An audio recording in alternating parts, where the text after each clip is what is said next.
So you want to reframe this, right? Instead of the attraction's gone, we're rebuilding our attraction. Reframe that. It's a little more positive. Okay. Next concept is work on your own growth, right? Become the best version of yourself by focusing on your mindset, your physical fitness, and emotional stability. When you improve yourself, your woman will take notice and feel more drawn to you. Okay. And that's really what the concept is in the red pill space, right? You're not fixing her, you're fixing you. Okay. She either gets on board or she doesn't. 9 times out of 10, she's going to get on board though. Okay. But if you can't focus on fixing her, right? A lot of guys come into the space. I learned this from Ryan Stone as well. A lot of guys come into the space and they try to learn all this stuff to fix their girl as a covert contract. That's why I don't like the concept of attachment theory.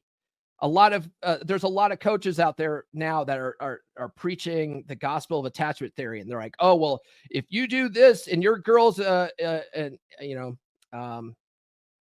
anxious avoidant or whatever, you've got to change these actions so that you do this for her. It's like, no, don't worry about her. Don't worry about what her fucking attachment style might be. You can't control her. You can't fix her. Okay. You can only fix yourself. You can only control your actions. You can only control the controllable, right? You can only change your behavior, right? So work on your own growth, right? Don't focus on what she's doing. Focus on what you're doing, right? You're fixing your mindset. You're fixing your physical fitness. You're fixing your emotional control. Yeah. All that kind of stuff. She's more likely to get on board because that kind of stuff is attractive behavior, you see. But you can't control what she's going to do. Okay. And you want to let go of desperation, right? Don't cling to needing immediate results. Trust the process and let go of desperation, right? The law of attraction works best when you release the outcome and enjoy the journey of reconnecting. I know a guy right now, he gets really frustrated because, we preach in the space, muscles, money, game, and frame, right? Shout out to MLD for the core 4. And the thing is, when you first get into the space, 9 times out of 10, you don't have the muscles, money, game, or frame yet. Right? That's how you got here. That's how you fucking got here. It's to expect to be at the level of someone who's been working on this for 10 years. When you first get into the space, it's unrealistic. It's not going to happen. And so to beat yourself up because you're not there yet, it's not helpful to you. Okay. So you can't do that. You've got to enjoy the process and let go of that desperation of getting there. Okay. Embrace the process of getting there. Okay. Work on it. The work never stops. Right. And once you think you've gotten there, you haven't gotten there yet. Right. There's always room for improvement. Okay. So trust the process, let go of that attachment to outcome, and you'll find you'll get there a lot easier because the thing is, when you're desperate, you're actually resisting it. And that resistance, especially when you're trying to repair a dead bedroom, that resistance comes across in your wife rejecting you more because you're becoming a needy little bitch, right? Every time, like if she wants to go out with her girlfriends, all of a sudden you're clamping down. You want to start checking her phone. You think she's cheating on you. You stop letting her. Now you're becoming a controlling asshole and you're suffocating her, right? And you're like, I'm trying to save my relationship, but you're so fucking desperate that you're going to clamp down on her and she's going to slip right through your fingers. Okay. You got to let go of that. Let go of that. Work on you. And you're going to let go of that attachment to outcome. We often say in the space that the stay plan is the same as the go plan, right? That is a mental model that that allows you to let go of that attachment to outcome.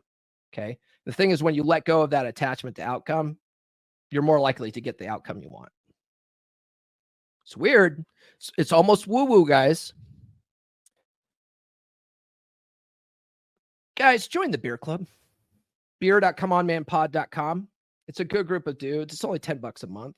And you get more benefit out of the beer club than you do with the YouTube membership. One thing I did do is I opened up the Tuesday call-in stream to the beer club members, right? So they can't watch it back because if they're not YouTube members already, they can't watch it back, but they can at least join in on the call. Like, so if the beer club members want to get on the call, they can, and we could talk about whatever. But the best thing about beer club is it's a group of like-minded men, and it's so important to connect with other men. And I learned that from No More Mr. Nice Guy, from Dr. Robert Glover, how important it is to be in a men's group. He also talks about it in Dating Essentials for Men. But it's so important for our mental health to have other men that we can come to with our issues, because a lot of guys don't have anybody. They try to be lone wolves. They make their girl their only person they ever fucking talk to. And so anytime they have any kind of struggles in life, they bring it to their girl. Well, your girl doesn't want to hear that shit, right? She might think she does. She might actually, want to care, and she might think that she cares. But the thing is that it's eroding her attraction towards you. When you bring her the negativity all the time, she starts associating that negativity with you. And then she loses attraction. Okay. So you don't want to do that. Women don't care about your problems. Save it for the boys. It's only $10 a month. And it's just a lot of guys are in there leveling up. 3 of the guys in there have lost considerable amount of weight in that group. One guy's basically cured himself from type 2 diabetes. Another one, his A1C levels have been at a healthy level for a few months. He's getting checked again in December, but we're hoping that it continues down that path, because he's lost a considerable amount of weight, and type 2 diabetes is directly tied to obesity. And it's fascinating how much these guys have lost weight. One of the guys, he had a kidney transplant years ago, and his doctors, when he goes to get checked up, they're like, wow, your kidney functions at like 70%. This is amazing. And it's all because of his diet and fitness routine, and him losing considerable amounts of weight. And also he's the same guy that's cured himself from type 2 diabetes. His doctors are like taking all the credit for it. New episodes every Monday, Wednesday, and Friday. Subscribe now.